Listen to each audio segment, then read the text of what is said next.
Este viene a ser mi segunda charla con ustedes y a veces la memoria me crea algunos trucos. Entonces, si repito alguna anécdota, repito alguna referencia, les pido que sean indulgentes conmigo, porque en verdad creo que no lo había repetido. Hay un libro de Hans-Urs von Balthasar, que es un teólogo muy apreciado por tanto Benedicto XVI y fue apreciado por Benedicto XVI, por San Juan Pablo II, que escribió un libro llamado Seriedad con las cosas. Ese título siempre me llamó mucho la atención y me pareció una frase sumamente potente, seriedad con las cosas. Y entonces, cuando yo me aplicaba a la vida cristiana, esa frase siempre me retumbaba. Y claro, hay que ser serio con las cosas que más importan, con las cosas que realmente tienen un papel principalísimo en nuestra vida. Y en ese sentido, ¿cómo no va a ser la fe la que tiene un papel principalísimo en nuestra vida? Si nosotros no hacemos que nuestra fe tenga un papel principalísimo en nuestra vida, no tenemos fe. O nuestra fe es muy débil. O nuestra fe está en un proceso de crecimiento. Porque si creemos en Cristo, si creemos en Dios, el sentido de esta vida cambia totalmente. Si no creemos en Dios, sencillamente nuestra vida en esta tierra queda aquí y termina aquí. ¿Ustedes sienten un eco? Disculpen. Sí. Entonces, me avisan por favor, porque como mi apellido Tapia, a veces no me escucho muy bien. Entonces, no es Tapia, ¿sabes? Por si acaso en Perú es Tapia sencillamente. ¿Ahora? ¿El eco quedó mejor? Ya, más abajo no sé. A ver ahí, ¿el eco está? ¿Qué hacemos? ¿Sí, micro? Ok, no hay problema. ¿Perdón? ¿No les molesta el eco? Ok, ok, listo. Nada es perfecto, ¿no? Es parte de la templanza. Entonces, el punto principal con lo que quiero decir es que vamos a tocar temas muy importantes dentro de la fe católica y en este caso viene a ser el tema de la virtud y la gracia. No sé, se ve bien, gracias a Dios ya tenemos esta pantalla para nuestras exposiciones. ¿Alguien se atreve de positiva manera a decir más o menos cuál podría ser este pasaje bíblico? La hemorroísa, ¿alguien más?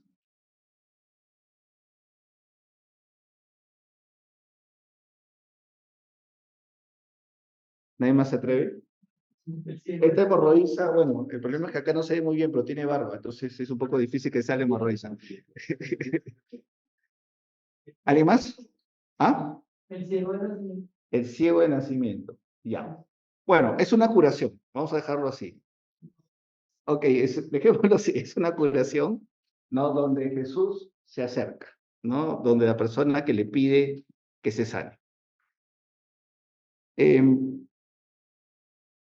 Yo voy a retomar un poco para recordar, porque ha sido más de un mes, creo, de que no hemos tenido la primera reunión, algunos conceptos fundamentales para a partir de estos conceptos fundamentales ya lanzarnos a la parte primera de esta charla, que es, ¿no? Partimos de una definición de lo que son las virtudes humanas, ¿ok? Y habíamos dicho que las virtudes humanas son disposiciones estables o acciones habituales. O sea, es una constante, vamos a ponerlo de esta manera. Si tú, por ejemplo, te despiertas todos los días a las 5 de la mañana, con despertador, sin despertador, con amanecida, sin amanecida, esa es una acción constante, estable en tu vida, ¿no? Pero aquí entran dos elementos sumamente importantes y que nosotros siempre tenemos que tener en cuenta que están en relación con nuestra salvación: el entendimiento y la voluntad. Estas dos facultades nos han sido dadas por Dios y son buenas, indudablemente. Pero en el caso de las disposiciones habituales, es como nuestra voluntad actúa y cómo también entendemos las cosas. Por ejemplo, supongamos una persona que está habituada a comprar y vender, ¿cuál sería a nivel de su entendimiento su disposición estable? ¿Cuánto cuesta? Una persona que está comprando, ¿cuánto voy a ganar? Sería casi como una especie de lentes que se pondría esta persona cada vez que se le aproxima algo de la realidad. ¿Cuánto cuesta? Es más, hasta podría ser ejercicios mentales, ¿no? Y de cosas que ni siquiera compra y vende, pero sería su disposición estable frente a esta realidad. Y en el caso de la voluntad, por ejemplo, nosotros conocemos personas que totalmente son muy reactivas, o sea, es decir, responden inmediatamente, les pasa algo, el ya, les pasa algo e inmediatamente reaccionan. Estas personas, por ejemplo, tienen una disposición estable a reaccionar siempre, o capaz es su estado, entre comillas, vamos a llamarlo silvestre. O sea, nunca han moderado su voluntad y por lo tanto, cada vez que sucede algo que les fastidia, van a reaccionar de una manera totalmente automática, casi como una disposición estable. ¿Ok? Entonces, en el entendimiento y en la voluntad hay disposiciones estables o hay hábitos de pensar y hay hábitos de actuar. El segundo punto es que estas virtudes regulan nuestros actos, ordenan nuestras pasiones y guían nuestra conducta. ¿Ok? Aquí parece que indudablemente la fuerza está en que mis actos, mis pasiones y mi conducta están guiadas. Y la única manera de que puedan estar guiadas es que mi entendimiento está siempre presente en aquellas cosas en las que precisamente actúo. Por esto, este binomio entre entendimiento y voluntad es sumamente importante para poder comprenderlo. Yo siempre les explico a mis alumnos, cuando les enseño en el colegio, la relación que existe entre bien y verdad. A veces la gente se olvida de esta relación. Yo solamente, creo que ha aumentado, ¿no? El eco. Creo que sí, el micrófono. La tecnología nos hace estas pasadas. ¿Ok? ¿Así está bien? ¿O todavía hay eco? O mejor apago, creo. Listo. Ok. Les enseño a mis alumnos la relación entre bien y verdad. ¿Por qué es tan importante la relación entre bien y verdad? Porque la única manera de que yo pueda acceder al bien es si tengo un entendimiento bueno. Si mi inteligencia tiene la capacidad de ser objetiva y descubrir qué es lo bueno y qué es lo malo. Lo bueno para hacerlo, lo malo para evitarlo. Por eso, en el fondo, cuando yo descubro la verdad, y es tan importante que yo descubra la verdad me compromete. Por tanto, en el asunto de las virtudes humanas, es sumamente importante tener un entendimiento abierto a la verdad y no a lo que me conviene. En ese sentido, nuestro pensamiento, y tú le preguntas a una persona en la calle, le dices, ¿para qué sirve la inteligencia? Y te va a decir, para pensar. La inteligencia dada por Dios no es para pensar, es para descubrir la verdad. Es totalmente distinto, es absolutamente distinto, diría yo. Pensar es sencillamente, yo defino de alguna manera esta actividad según su fin, pero Dios nos da la inteligencia o la razón para la verdad y la voluntad o junto con la libertad para el bien. Ese es el sentido en que nos da. Si nosotros desligamos la inteligencia de la verdad y desligamos la voluntad o la libertad del bien, sencillamente terminamos haciéndonos daño. Porque para eso Dios nos dio estas facultades. Terminamos llevándonos, al final de cuentas, por nuestras ilusiones, por nuestros sueños, por nuestros engaños o por nuestros egoísmos. Entonces, es importante una actitud del entendimiento y una actitud y un hábito de la voluntad. Y al mismo tiempo, y en este sentido también es sumamente importante, el tema de la razón y la fe. O sea, el cristiano no solamente utiliza la razón. Por si acaso, los cristianos somos sumamente racionales, o deberíamos serlo. Debemos utilizar la razón.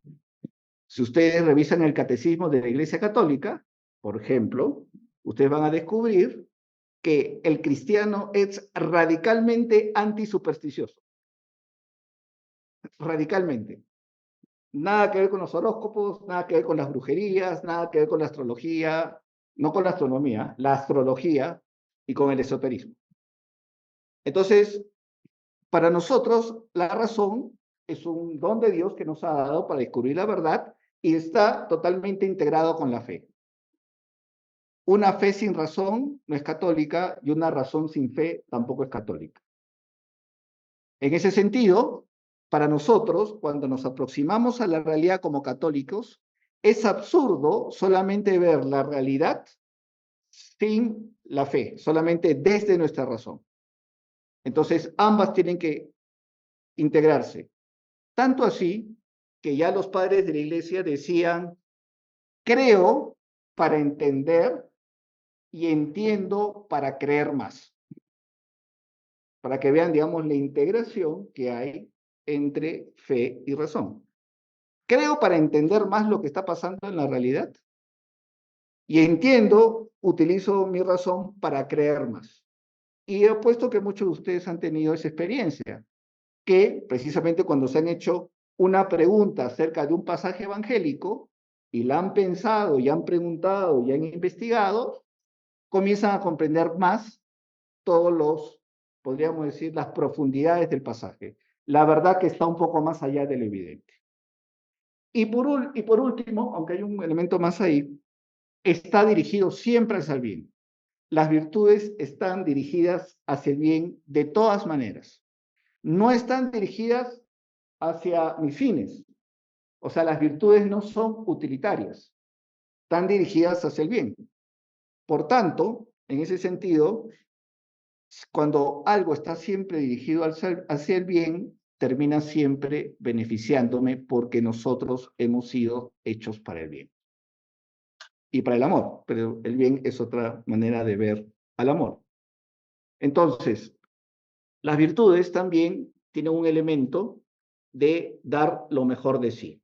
Capaz esta frase encierra algo que me parece muy importante, que son virtudes humanas y por lo tanto implican nuestro esfuerzo. ¿Ok?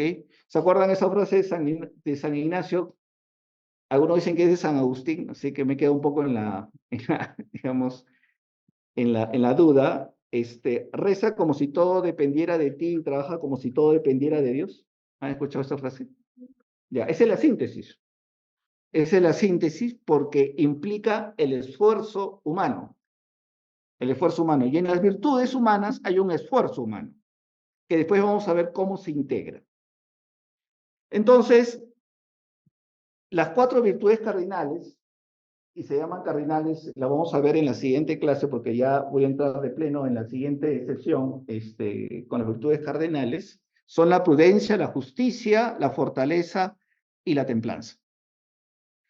Cuando ustedes vean, me he equivocado, es 6C. 6C significa Catecismo de la Iglesia Católica. ¿Ok? Esos son los numerales. Listo. Y habíamos hablado sobre precisamente estos hábitos operativos y estas acciones, como el entendimiento que está dirigido hacia la verdad, y he hablado sobre eso, indudablemente un entendimiento virtuoso no cae en el relativismo, no cae en el emotivismo, no cae en la búsqueda de intereses egoístas, porque lamentablemente por la herida del pecado original, el entendimiento muchas veces, en lugar de dirigirse a la verdad, se dirige a poder excusar nuestros egoísmos, ¿no?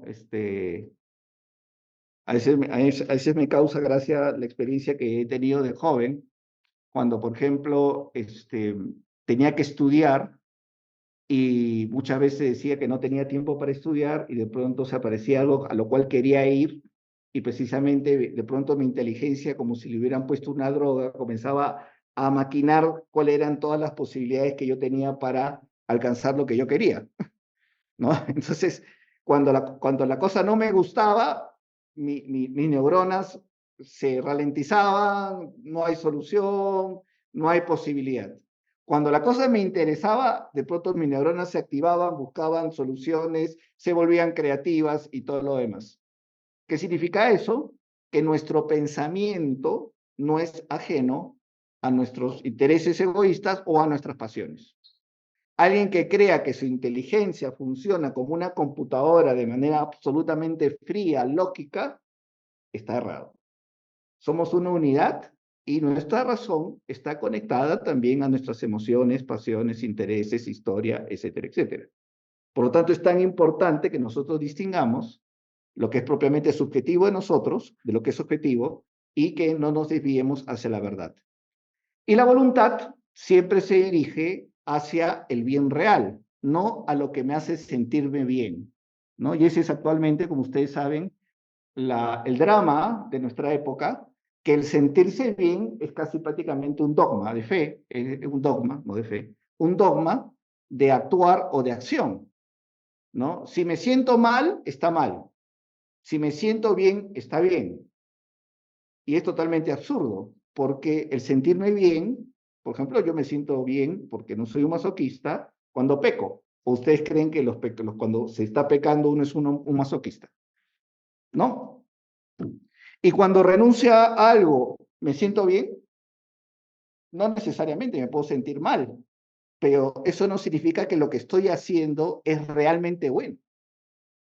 Entonces los sentimientos vienen a ser algo que nos acompañan, algo que son realidades volátiles en mi conciencia y que precisamente no pueden ser los sentimientos o las emociones, si bien es cierto son buenas porque Dios nos las ha dado, no pueden ser criterio de decisión. ¿Ok? No pueden ser criterio de decisión. Si no, no podría existir la fidelidad matrimonial. Hoy día te amo, mañana no sé, capaz no te amo tanto. No sé si me dejo entender. No son criterios de decisión, ¿no? Lo que es criterio de decisión es la verdad. Y precisamente en ese sentido, por eso las virtudes nos ayudan a tener hábitos correctos de entendimiento y de voluntad. Entonces, y aquí es un elemento sumamente importante, hay dos tipos de pasiones. Las concupiscibles, que están vinculadas hacia lo que se percibe como bueno y placentero, ¿no? Y al mismo tiempo como la aversión hacia lo malo, lo doloroso o lo desagradable. ¿Ya? Esto es algo natural, por si acaso. ¿Ya? Lo que pasa es que hay que orientar, hay que ordenar nuestras pasiones. ¿Está mal el placer? Absolutamente no. Pero depende hacia dónde lo orientas. Por ejemplo, el comer un buen plato peruano no está mal. Un buen vino no está mal. Pero ¿qué pasa si va contra mi salud?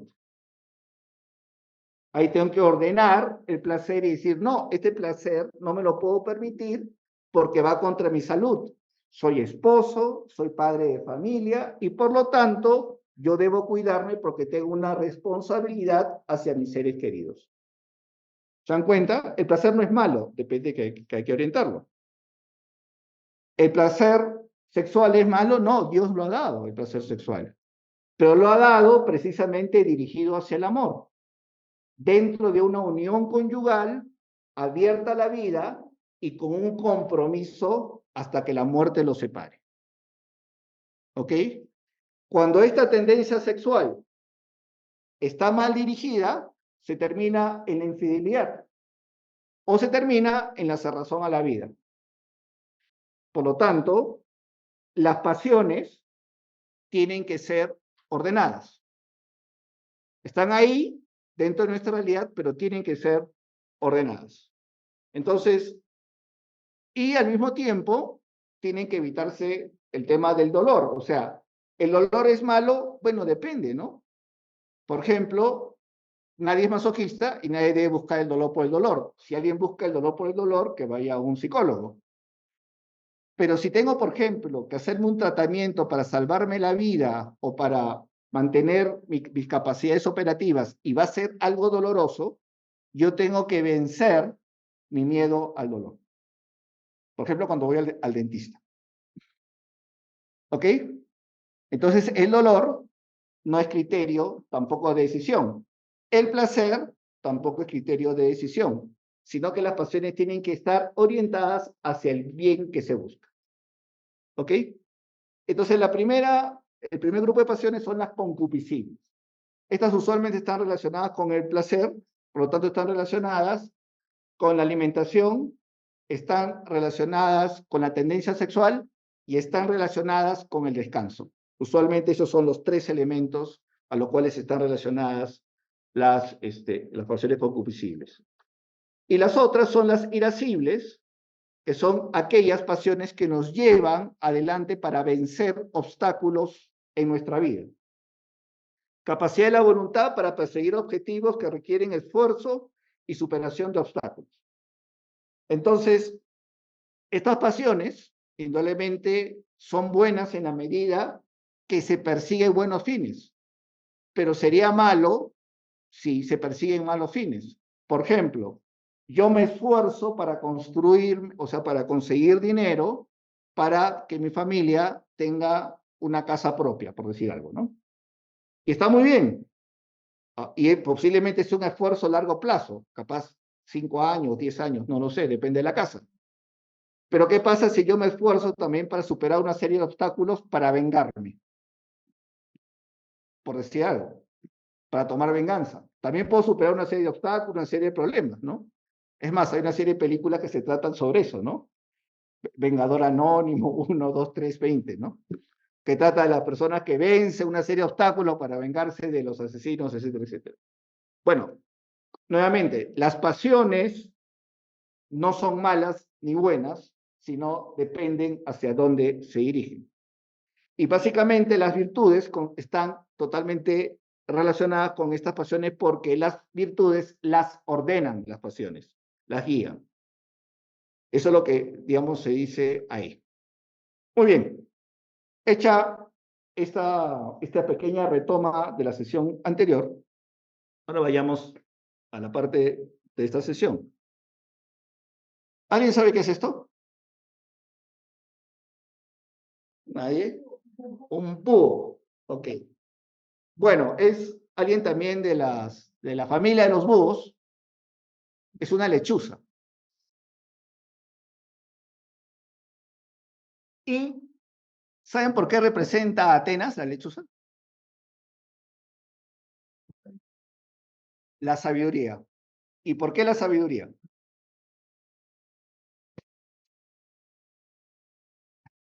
Si tuviera mi clase, diría estrellita en la frente, si me dicen por qué la sabiduría. No, aunque es una muy interesante respuesta. Porque es la única ave que tiene los dos ojos de frente y de alguna manera asemeja a la cara humana. O sea, los ojos de frente. Todas las aves tienen los ojos de costado. Los ojos de frente, o sea, tienen los dos ojos mirando, ¿no? Se le vinculaba mucho con la diosa griega de la sabiduría que es Atenea. Muy bien, Atenea. Es más, se le decía Atenea la de ojos de lechuza. No sé qué significaba eso, no sé si era un piropo o no, pero se le decía los ojos de lechuza. Ok, entonces, ¿ustedes saben qué representa esto? ¿Alguien sabe? ¿Nadie? No, es un águila, es cierto, ¿no? Pero ¿qué representa? Si estamos hablando de Atenas, ¿de quién tendríamos que hablar también? Bien, Roma. Efectivamente, Roma. Este es el símbolo de las legiones o del ejército romano, del imperio romano, que era el águila, y tenían ahí las iniciales SPQR, que significa Senatus Populus Que Romanum, el Senado y el pueblo romano, ¿no? Y las hojas de laurel, que eran las hojas de la victoria, digamos, y es Roma, ¿no? Atenas, la sabiduría, Roma, al final de cuentas, el poder, porque asimilaron prácticamente todo lo que Roma planteaba. Mejor dicho, asimilaron la sabiduría griega, ¿no? Y le cambiaron hasta el nombre de los dioses y todo lo demás. Y indudablemente, el siguiente es Jerusalén. Entonces, ¿dónde nace la cultura occidental? La cultura occidental proviene de Atenas, proviene de Roma y proviene del cristianismo a partir de Jerusalén.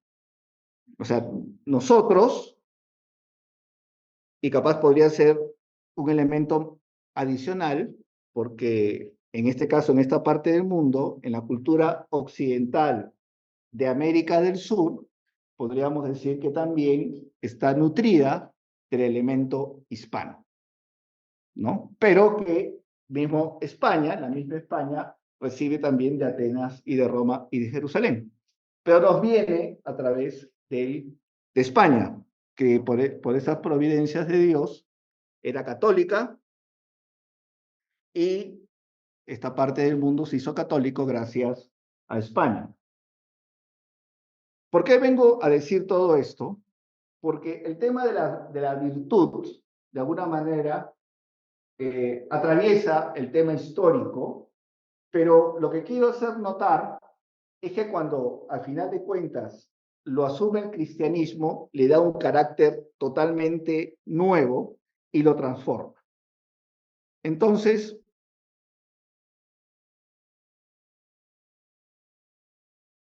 ¿alguien puede identificar este pasaje de la mitología griega? Un célebre cuadro. Está matando a un cíclope. ¿Quién está matando a un cíclope? ¿Mm? Odiseo, efectivamente. El cíclope se llama Polifemo, que lo está matando, es un héroe griego que se llama Odiseo, la Odisea, de ahí viene precisamente la historia, que después se asume el nombre de Ulises, y está matando no está matando en ese momento, está dejando ciego a Polifemo, que tiene solamente un ojo. Ahora, ¿por qué traigo esta historia a conocer? Porque los griegos que hablaban de las virtudes, hablaban de la que virtud se llamaba la arete. Y quienes representaban o encarnaban las virtudes eran los héroes griegos, en este caso Odiseo.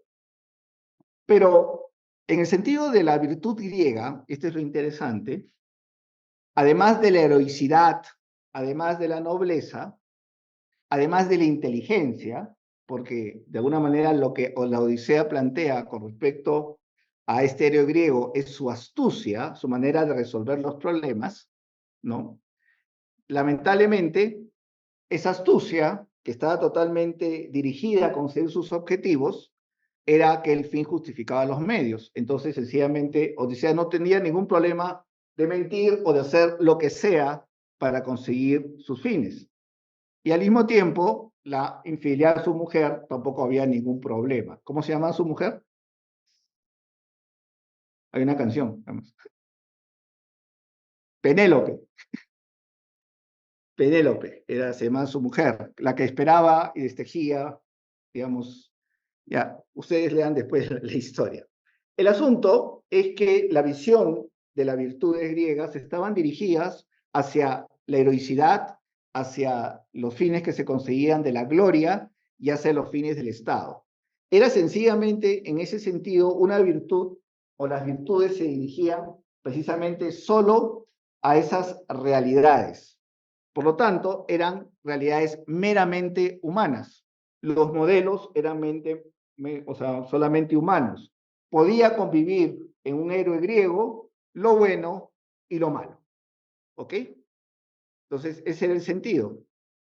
Y en el caso de Roma tenemos un paralelo. Los romanos también tenían unos héroes y el héroe, digamos, de los romanos era Eneas. Y se conoce, si había la Odisea, también había la Eneida, digamos que era el referente, digamos, de la heroicidad romana. Pero en el caso ya se utiliza la palabra latina que es virtus, ¿no? ¿Y cuáles eran, digamos, las virtudes de este héroe romano Eneas? Era el cumplimiento de los deberes. En este sentido, este héroe era más comedido que Ulises, más tranquilo, y hablaba de los deberes con los dioses, con la patria y con la familia. Pero todo orientado hacia los fines del Estado, todo orientado hacia la cultura romana. Solamente, ya voy entrando en materia, solamente esta es una especie de excursus, de dónde viene la palabra virtud que estamos utilizando, ¿no? Aunque viene del latín, de alguna manera ya lo dije, y virtus significa, el origen de la palabra en latín es poder o potencialidad, y está relacionado con vis, que es fuerza o energía, pero también se puede relacionar con vir, que se traduce como varón, ¿no? Actitud viril, ¿no? De ahí viene, digamos, esta. Pero en ambos casos se habla de integridad y plenitud. O sea, si no, no se podría hablar de una mujer virtuosa, si solamente estuviera orientado hacia el tema, digamos, de lo varonil. Pero dentro de la cultura romana en algún momento estuvo orientado, pero después se abrió y se hablaba también de la integridad y plenitud. Entonces, energía, fuerza, energía, esfuerzo, trabajo, integridad de la persona y desarrollo pleno de la persona. Entonces, todos esos elementos estaban orientados dentro de la etimología de la palabra virtud. ¿Ok? Sigamos. Muy bien. Entonces, regresamos al cuadrito. Bueno, en verdad, estaba por ahí, era una sanación y era la curación de leprosos. En esto, un leproso se acercó y se postró ante él diciendo, Señor, si quieres puedes limpiarme. Hace poco hemos tenido este pasaje en el Evangelio. Él extendió la mano, le tocó y dijo, quiero, queda limpio, y al instante quedó limpio de su lepra. Yo no sé si ustedes habrán visto en algún momento la enfermedad de la lepra o una fotografía de la enfermedad de la lepra. ¿Ok? Es una enfermedad que ataca especialmente la piel, los músculos y produce úlceras. Y estas úlceras, además, producen mal olor. Entonces, imagínense cómo sería una persona que en ese momento tenía lepra en la época de Jesús. ¿Ok? Entonces la pregunta es, si era tan desagradable, ¿por qué le tocó? O sea, le tocó al leproso.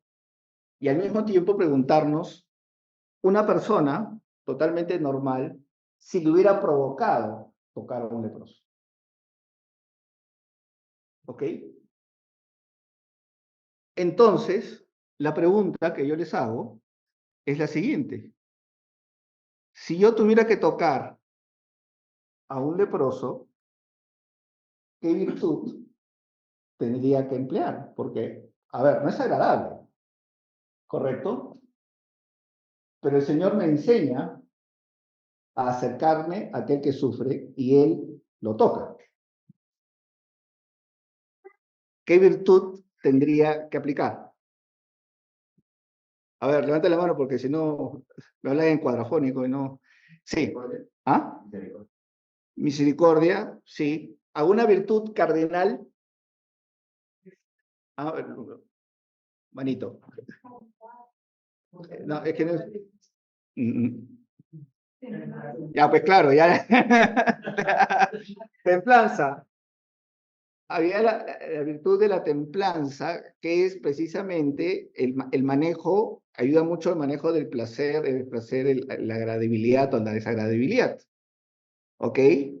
A veces nosotros tenemos que acercarnos y vencer nuestra aversión, lo desagradable que puede haber hacia una persona, no en el sentido espiritual de la persona, sino una persona que puede oler mal, puede verse mal, y tenemos que vencer eso. Y aquí Jesús, y acá nuevamente pongo el ejemplo, Jesús nos muestra cuál debe ser la actitud.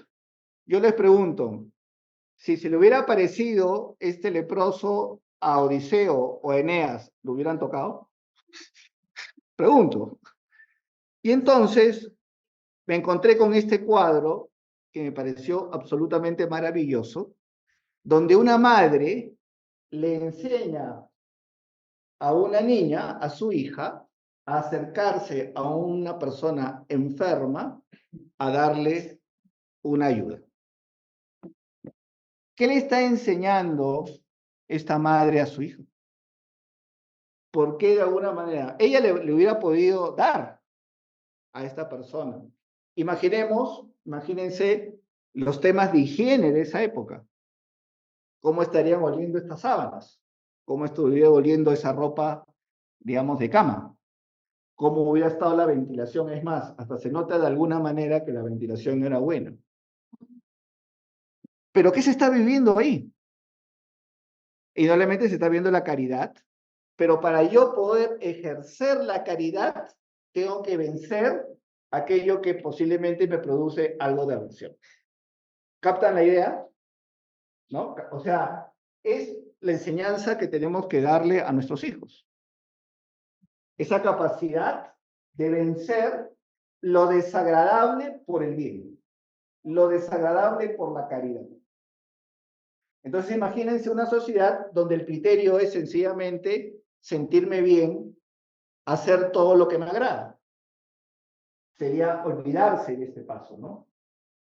Entonces, ¿hacia dónde estoy llevando la conversación? Hacia la diferencia que había entre la visión de la virtud en el mundo griego y en el mundo romano, hacia lo que es la virtud para los cristianos.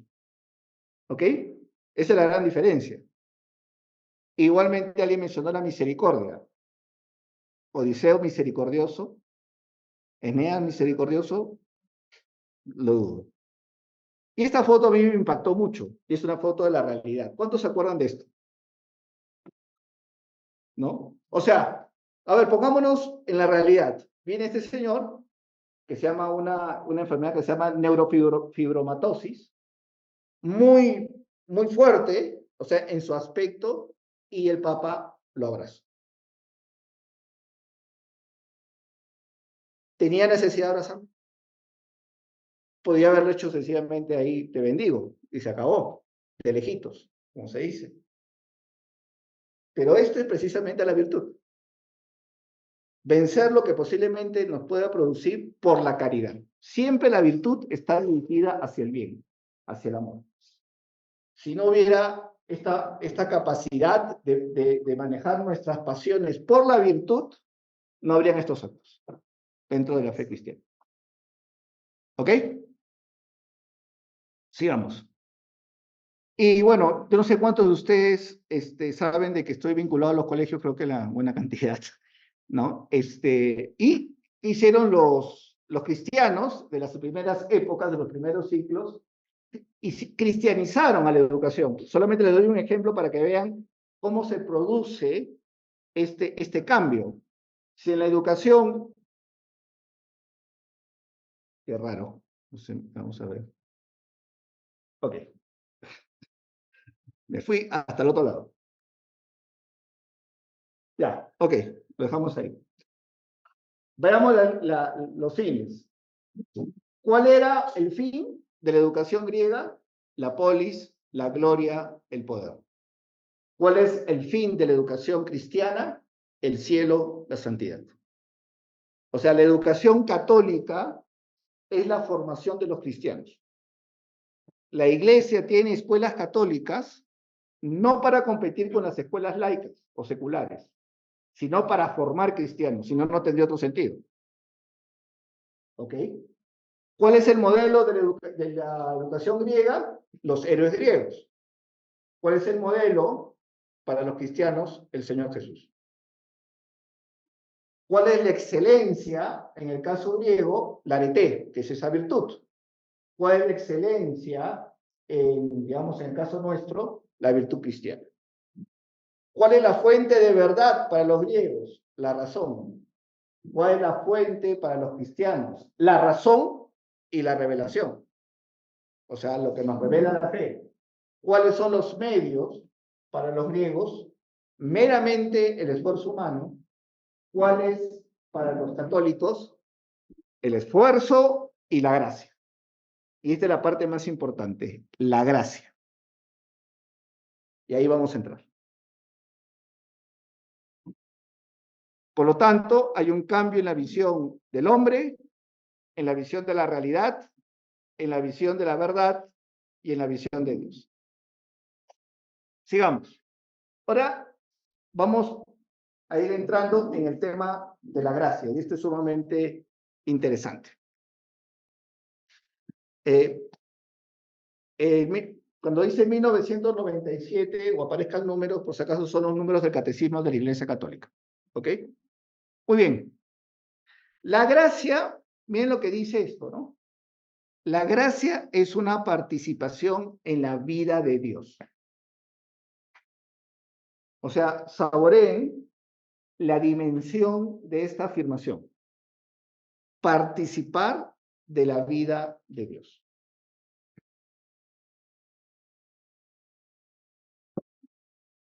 Cuando nosotros recibimos la gracia y la recibimos por el bautismo,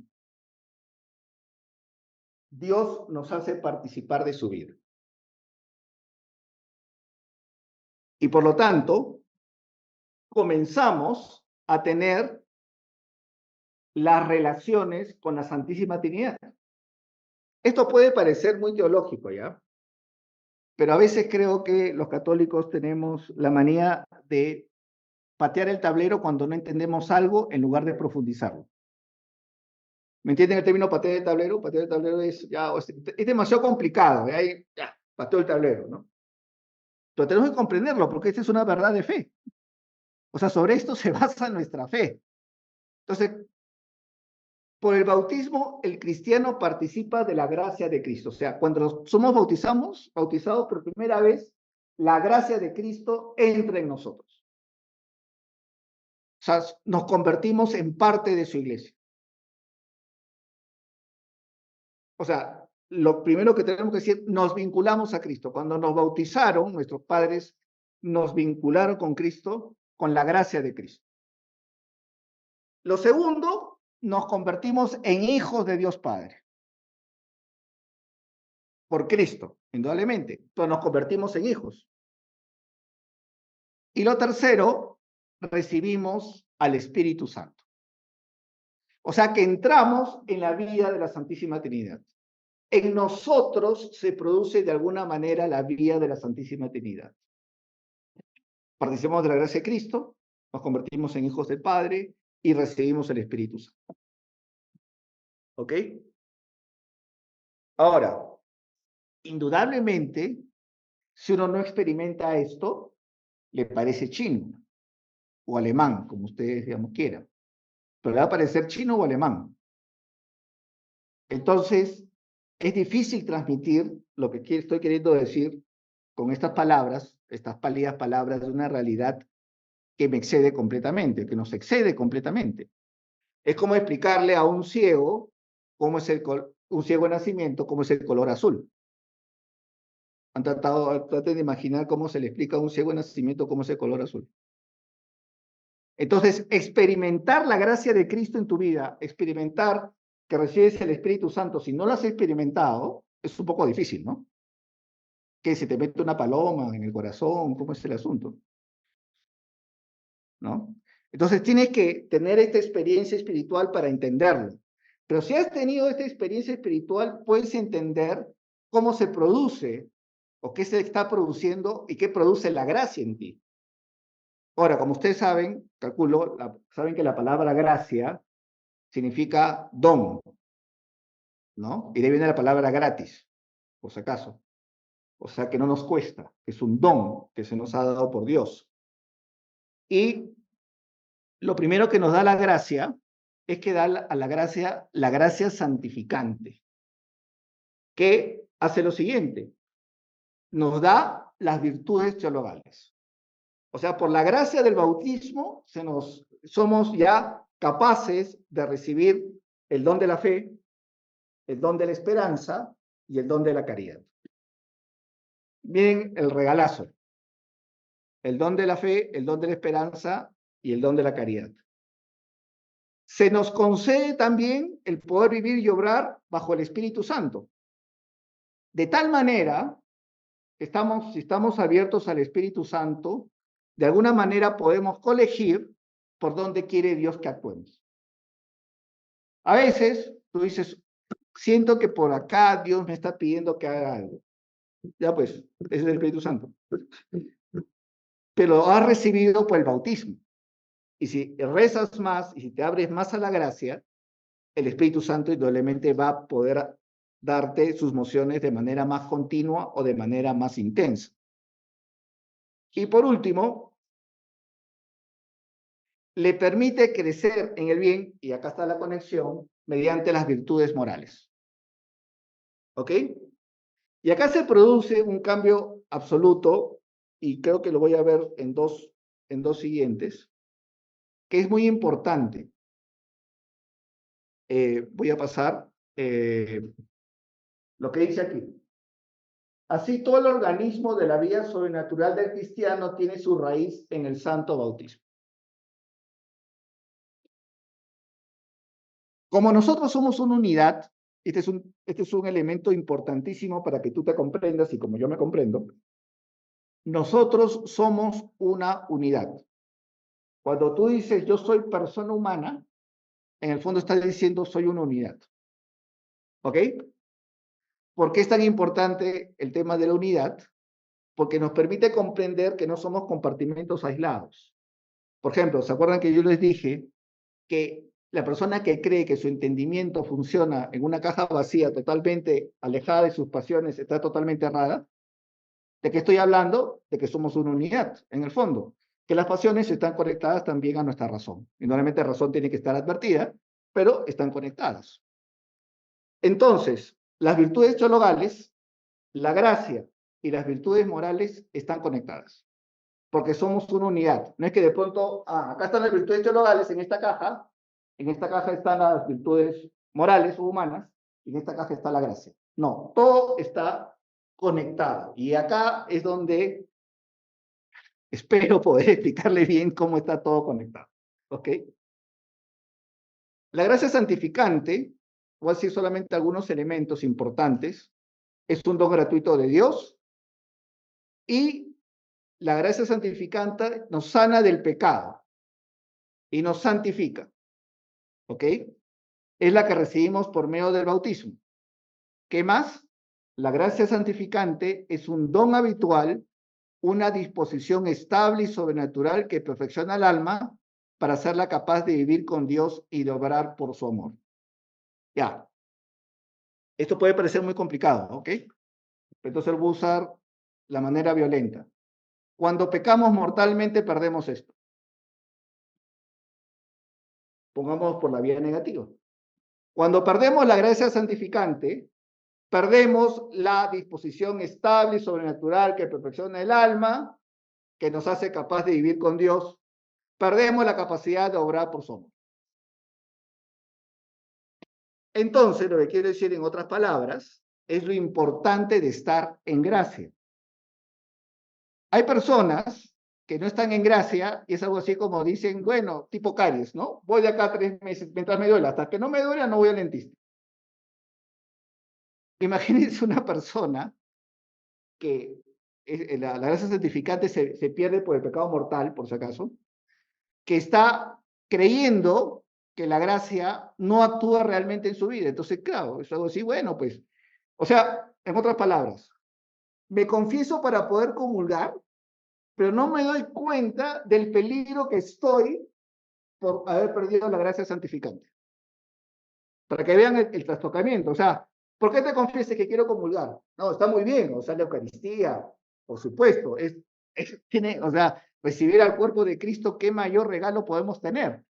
Pero hemos perdido de vista, al mismo tiempo que cuando no nos confesamos, perdemos la gracia santificante. Entonces, ¿qué hace? Pecas el lunes y dice, me confieso el domingo para ya comulgar. Y estás 6 días de la semana sin gracia santificante, expuesto precisamente a los peligros que significa precisamente no tener en ese momento la gracia que te permite obrar bien o acercarte al bien de manera más clara. Y por eso tantas personas, porque no tienen este concepto teológico tan importante que nos da la Iglesia, creen que sencillamente la confesión es para comulgar.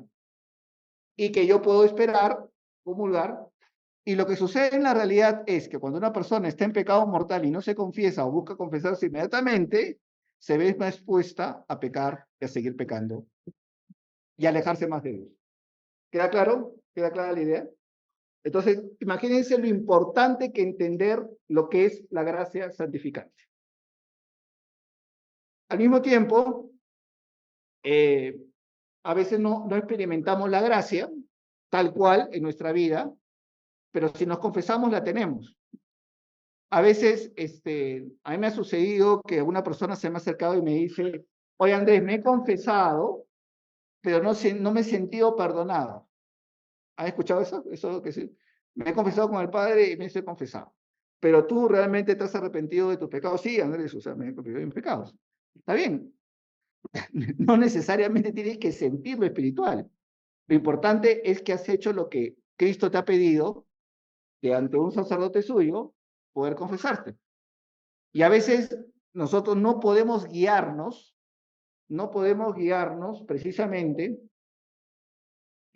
sobre nuestros sentimientos. Y aquí voy a hacer un excursus que me parece también importante. ¿Han escuchado hablar del buenismo? Buenismo, con B, de bueno, buenismo. ¿Han escuchado hablar del buenismo? ¿No? El buenismo es una visión errada por la cual si yo me siento bueno, estoy bien.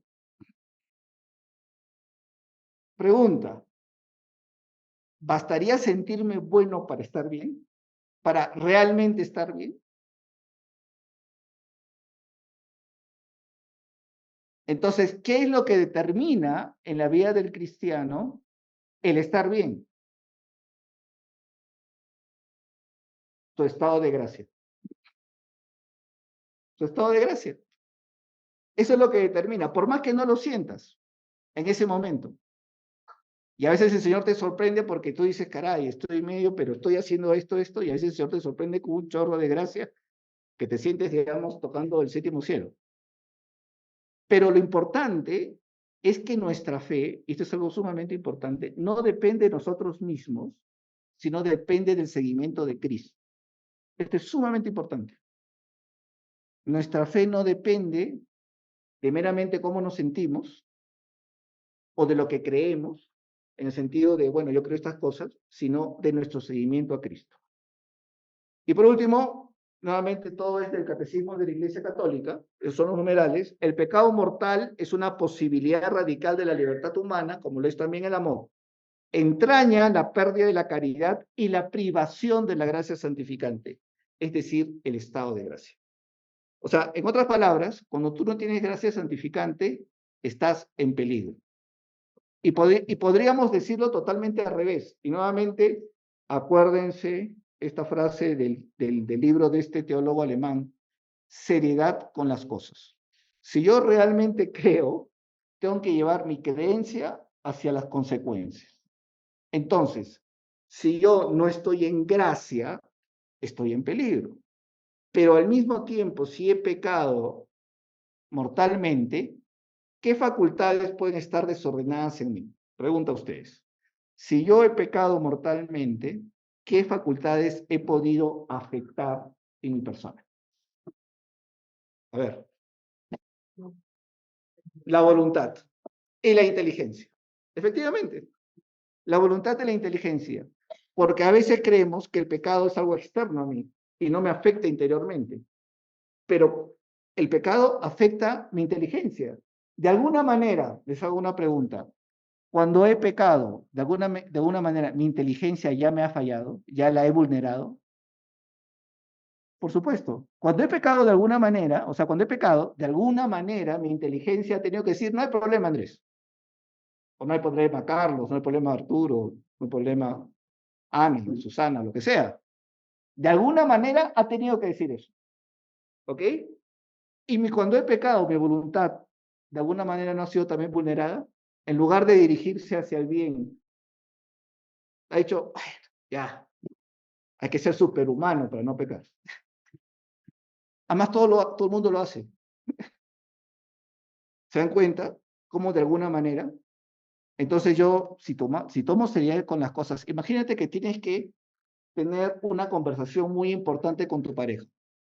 Imagínate que tienes que tener una conversación muy importante con uno de tus hijos. Imagínate que tienes que hacer una decisión sumamente importante para tu familia. Lo primero que tendrías que hacer es confesarte primero.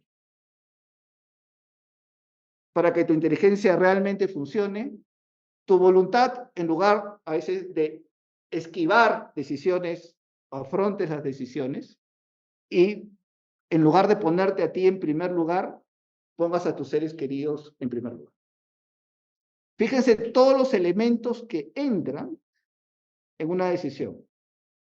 La apertura a la verdad, no a mi verdad, la apertura a la verdad, la voluntad, enfrentar situaciones a pesar de que me sean incómodas o desagradables por el bien de las otras personas, y yo ponerme en segundo lugar por mis seres queridos, porque precisamente una de las maneras de definir el amor es la capacidad de donarme por el bien del otro. Esa es una de las maneras de definir el amor. No el sentimiento, sino lo que es realmente amor. Mi donación por el bien del otro. ¿Ok? Hechas estas salvedades, más que salvedades, pasamos al tema de la clasificación. Las virtudes teologales son dones, tienen como origen, motivo y objeto de Dios, uno y trino, nos vienen de Dios para Dios, para que amemos más a Dios, nos acerquemos más a Dios, y las virtudes humanas o morales, que si bien estos son dones, estas son fuerzas humanas, vienen de las fuerzas humanas, y disponen las potencias del ser humano para armonizarse con el amor divino. ¿Cómo estamos de tiempo, Cata? Que me siento como si hubiera jugado un partido de fútbol ahorita. ¿Ah? Ok, muy bien. Ya. ¿Se acuerdan que les hablé de la unidad de la persona humana? ¿No? ¿Ok? Ya. Al ser una unidad, en la persona se integran las realidades naturales con las sobrenaturales. Primera idea, la gracia sana y recupera las facultades humanas, lo que hemos visto, entendimiento y voluntad principalmente. Es una idea importantísima. Por el pecado, nuestro entendimiento y nuestra voluntad están heridos. Por la gracia, se sanan y se recuperan y se dirigen hacia los fines que Dios, para los cuales Dios nos ha dado estas dos facultades. Lo segundo, y acá un elemento que voy a desarrollar después, la gracia eleva las virtudes humanas, también llamadas morales, a cristianas. Los griegos llegaron hasta aquí, de alguna manera, hasta acá. Hasta ahí llegaron los griegos. Virtudes meramente humanas. Nosotros hemos llegado a las virtudes cristianas. ¿Ok? Esto es sumamente importante. Nosotros vivimos, los cristianos, vivimos virtudes cristianas. Y voy a explicar por qué se llama así. Y las virtudes teologales y la gracia, las virtudes teologales, fe, esperanza y caridad, y la gracia, y acá estoy usando dos verbos, orientan e informan. Por si acaso, cuando digo informan, no comunican, sino le dan forma, por si acaso, ¿ok? Orientan y dan forma a las virtudes cristianas. ¿Ya? La gracia sana y recupera las facultades humanas, La gracia eleva las virtudes humanas o morales a cristianas, y las virtudes teologales y la gracia orientan e informan a las virtudes cristianas. ¿Ok? Disculpen, estoy haciendo casi como fórmulas medias matemáticas, pero es para poder entender todo lo que hay detrás. Entonces, ahora sí, entremos a una tras otra, ¿ok? La gracia sana y recupera las facultades humanas. Esto de alguna manera ya lo hemos visto. Las heridas dejadas por el pecado original en la naturaleza humana dificultan la adquisición y el ejercicio de las virtudes humanas. Eso es algo totalmente lógico. Si se hiere, cuando digo naturaleza humana, se hiere al entendimiento y a la voluntad, indudablemente el poder vivir las virtudes humanas va a ser muy difícil porque indudablemente el entendimiento está dañado, está desorientado, la brújula está mal, se ha descompuesto, y en lugar de dirigirme hacia la verdad y el bien, me dirijo hacia lo que me interesa o hacia mis propios egoísmos. Entonces, para poder recuperarlas, el cristiano cuenta con la gracia de Dios que sana la naturaleza humana. Nuevamente, el criterio importantísimo de los efectos del pecado en mi vida. La gracia eleva las virtudes humanas morales a cristianas. ¿Ok? Entonces, cuando yo hablo de virtudes humanas, son las virtudes, para decirle, hasta la época griega, de acuerdo solamente a mis fuerzas humanas. Pero las virtudes humanas no llevan al hombre a la salvación, porque si no, los griegos ya hubieran recibido la revelación, o sea, los griegos se hubieran salvado. La finalidad principal de la gracia es la de elevar la naturaleza humana a participar de la naturaleza divina. En otras palabras, por la gracia, nuestra medida ya no es la humana, sino nuestra medida es la de Cristo. ¿Ok? Esto es sumamente importante porque nos hace darnos cuenta que las virtudes sin Cristo son virtudes inacabadas o son virtudes solamente que llegan hasta cierto punto. Al mismo tiempo, la gracia eleva esas virtudes al plano sobrenatural, llevando a la persona humana a actuar según la recta razón iluminada por la fe, en una palabra, a imitar a Cristo. ¿Ok? Como vimos en el plano, pasamos de los héroes griegos, que eran el modelo, a Cristo, que es el modelo. Y por eso usamos el término ahora de virtudes cristianas. Cuando decimos virtudes cristianas, son las virtudes, pero que tienen como modelo a Cristo.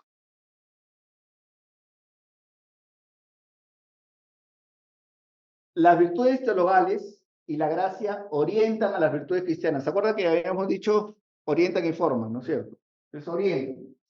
Siendo una unidad, las tres virtudes teologales tienen determinadas relaciones con todas las demás virtudes, pero en algunos casos es más fácilmente ver su conexión. O sea, todas tienen que ver con todas. Como digo, esa visión de compartimentos, o sea, la fe va para acá, la esperanza va para acá, y la caridad va para acá, y la prudencia va por el otro lado. No, somos una unidad. Entonces, lo primero, la caridad, la virtud teologal de la caridad, orienta el fin de toda acción virtuosa. ¿Ok? Había un amigo mío que decía, yo practico la virtud de la veracidad, entonces te digo las cosas en tu cara. ¿Ya? Entonces la caridad no funcionaba para nada. O sea, no buscaba un momento, si la persona podía escucharlo, si la persona tenía la capacidad de poder, entre comillas, escuchar su verdad. Pero él se sentía totalmente virtuoso de la virtud de la veracidad y yo te digo las cosas en tu cara. Entonces convirtió un defecto en virtud. ¿Por qué? Porque no toma en cuenta esto, la caridad. ¿Captan la idea? Entonces, si ustedes dicen algo es virtud, entonces tienen que estar siempre orientados hacia la caridad. La caridad es el sello de que es virtud, porque se busca el bien, siempre. Segundo elemento, la fe se encuentra más en relación con la prudencia, pues esta le permite tener una visión más profunda y auténtica de la realidad. La prudencia es la virtud de la decisión que voy a tomar. ¿Qué pasa si yo le quito a mi manera de analizar la realidad, a la fe, lo que me revela la fe. ¿Qué pasa? Indudablemente, mis decisiones van a ser totalmente naturales, solamente para este mundo, y no pensando en el otro mundo, no pensando, a final de cuentas, en el mundo definitivo, lo cual es absolutamente absurdo. Entonces, la fe se encuentra más relacionada con la visión de la realidad y en este caso con la virtud de la prudencia. La esperanza se encuentra más relacionada con la templanza y la fortaleza. Por ejemplo, si yo tengo que hacer un gran esfuerzo, o sea, de fortaleza, de ataque o de resistencia, ¿qué tanto me va a dar fuerzas el que yo tenga esperanza? De que lo voy a lograr, de que Cristo me acompaña, de que voy a poder, digamos, conseguir lo que precisamente Dios quiere de mí. ¿Ok? Entonces, no sé si me dejo entender.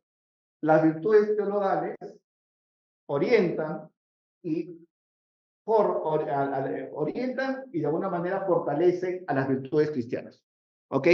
No hay una separación, sino también son necesarias para poder vivirlas. Y cuando dije orientan e informan o le dan forma, es esto. Porque Cristo es el modelo de la perfecta humanidad. ¿Ok? Entonces, la gracia que recibimos, las virtudes teologales que recibimos, es precisamente para vivir a Cristo como modelo.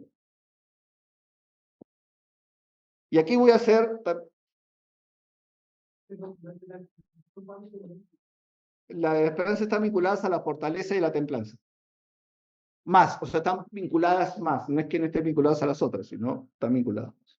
Estábamos hablando de que Cristo es el modelo de la perfecta humanidad y en este sentido, por lo tanto, si es modelo de humanidad, también es modelo de virtud. Y Cristo él mismo se pone como modelo.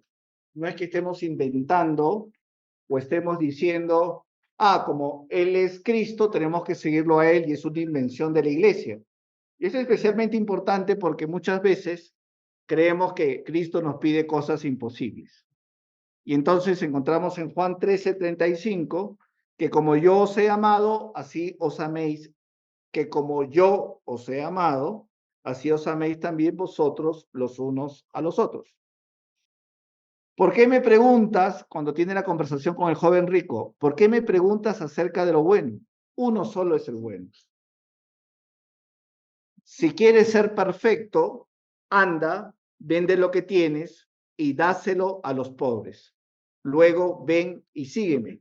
¿Qué significa realmente seguir? Seguir significa precisamente vivir la vida de Cristo. Eso es lo que significa, al final de cuentas, seguir. Entonces, nos encontramos Cristo como modelo y además que Cristo nos enseña algunas virtudes opuestas al mundo. O sea, no son las virtudes precisamente que el mundo le gusta enseñar.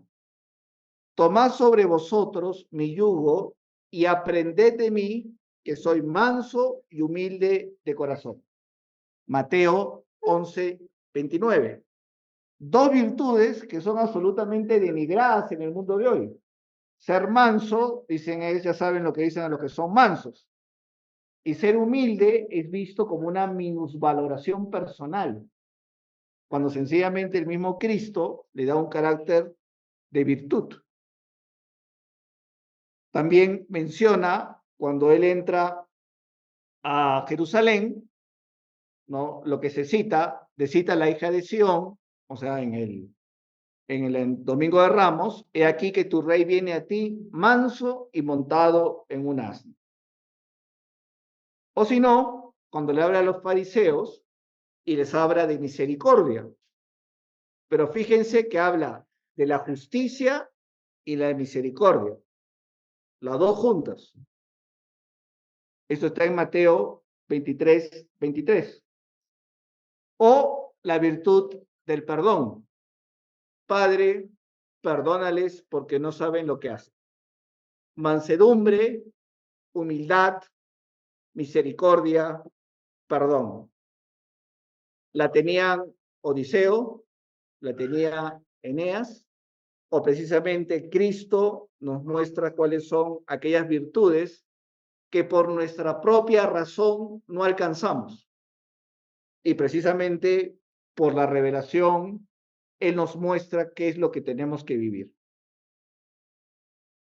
Y el otro tema de esta informar a Cristo, o sea, es decir, tener las virtudes según Cristo, se nos dice que el primer mandamiento, el más importante mandamiento es: amarás al Señor tu Dios con todo tu corazón, con toda tu alma y con toda tu mente, ¿no? Eso aparece en el Antiguo Testamento, y cuando le hacen la pregunta a Cristo, se le responde así, Mateo 22:37. Les hago una pregunta. ¿Ustedes creen que si no vivimos las virtudes, es posible amar al Señor con todo el corazón, con todo el alma y con toda la mente? Y ese es el primer mandamiento, el más importante de los mandamientos. Pero esta es la perla también de la corona.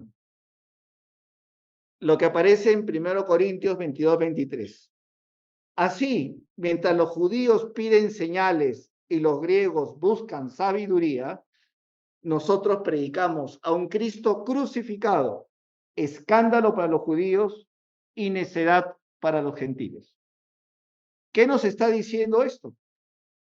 Nos está diciendo que para nosotros los cristianos, el modelo de sabiduría no es la del mundo, sino la de Cristo crucificado. Porque el mundo menciona que el dolor, el sacrificio o el morir por los otros es una necedad. Y entonces, cuando hablamos de la prudencia y hablamos de la fe, indudablemente, si no tenemos la fe, muchas de las cosas que vamos a tomar decisiones en nuestra vida van a ser totalmente, digamos, contrarias a la visión que tiene Dios de la realidad. Y a mí me viene mucho a la mente, y estoy pensando ahora que hay varios mártires, están viendo una persecución en África, no sé cuántos de ustedes saben, hay una persecución a los cristianos en África, sobre el tema de los mártires. Si yo tengo una visión meramente natural de la realidad, ¿podría ser mártir? Pregunto. Si tengo una visión meramente, digamos, de que lo importante de la vida es lo que pasa aquí, ¿podría ser mártir? Y precisamente la visión cristiana nos dice la fe es lo más importante. En el Salmo 62 hay una, y con esto ya estoy por terminar, en el Salmo 62 hay una frase que a mí siempre me ha impactado. Dice, tu gracia vale más que la vida. Tu gracia vale más que la vida. En el Salmo 62.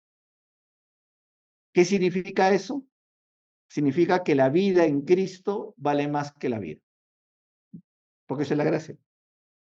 Que la vida en Cristo vale más que la vida. San Policarpo, para que vean un mártir de los primeros siglos cristianos, cuando amenazan con las piedras, no quiero ser en este podcast, cuando lo amenazan con las piedras, que dice Policarpo, dice que vengan las piedras, porque no cambie de fe. Y fíjense en términos de la razón, no es razonable cambiarnos del bien al mal por razón de las persecuciones. Mejor sería que los hacedores de maldad se convirtiesen del mal al bien. Y por último, para terminar, la humilde humildad, por poner esos términos. Si decíamos de alguna manera que la caridad orienta a todas las virtudes hacia el fin, porque siempre tiene que estar destinada a las virtudes hacia el bien y el amor, también la humildad tiene que acompañar a las virtudes, porque si no dejan de ser virtudes. ¿Y por dónde? El primer deber cuando vivimos la virtud cristiana es de una profunda humildad ante Dios, dador de toda cualidad virtuosa. O sea, si vivimos una virtud, no es por solamente nuestro esfuerzo, sino por la gracia de Dios. Nada oscurece tanto la virtud más firme como la mirada complacida sobre el propio yo, que se arroga todo el trabajo de la virtud, siendo así que todo tiene en Dios su propia y primera fuente. Entonces, ¿en qué momento yo pierdo la virtud de alguna manera? Cuando me creo prudente por mis propias fuerzas, me creo fuerte por mis propias fuerzas, me creo justo por mis propias fuerzas, etc. Y por último, para pasar a las preguntas, aunque no sé si habrá tiempo, una frase de mi autor preferido, Chesterton, que dice: si suprimimos lo sobrenatural, lo que nos queda es lo antinatural. O sea, lo propiamente, si sacamos, digamos, en verdad que nosotros fuimos creados para Dios, o sea, para lo sobrenatural, si le quitamos a nuestra vida lo sobrenatural, eso va contra lo natural de la naturaleza humana. Bueno, a Chesterton le gustaban las paradojas y el juego de palabras, pero en el fondo no hay nada más antinatural que quitarle al hombre su fin sobrenatural.